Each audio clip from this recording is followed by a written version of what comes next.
और हजरत उमर ने जुमे ते खुतबा देंदे फरमाया जी मैं टेढ़ा हो जावा तो फिर ते पहली सफे च बंदा तलवार लेके खड़ा हो गया। वो जमाना है मसीत तलवार लोग लेके जाते हुए हुण कहने ये दहशत गर्दी है, ये इंतहा पसंदी है। मैं वेख्या वजीर आला दी कोठी पर 50 पुलिस वाले बाहर ऐन करके खड़े। मैं कहा की होया जेड़े बंदे दी हिफाजत कर रहे। मैं कहा दीन दी हिफाजत दी लोड़ कोई नहीं गन दी, बंदे दी हिफाजत वास्ते गन चाहिए थी, दीन दी हिफाजत बगैर गन तो होएगी।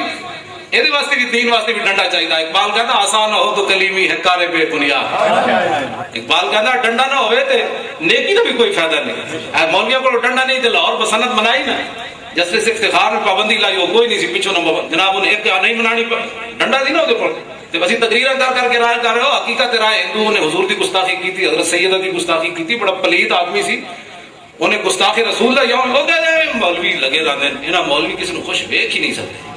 ते जदों होया डंडा ते बच्चे भी छत ते कोई नहीं चढ़े, मतलब जनाब जुर्माना ना हो जाए।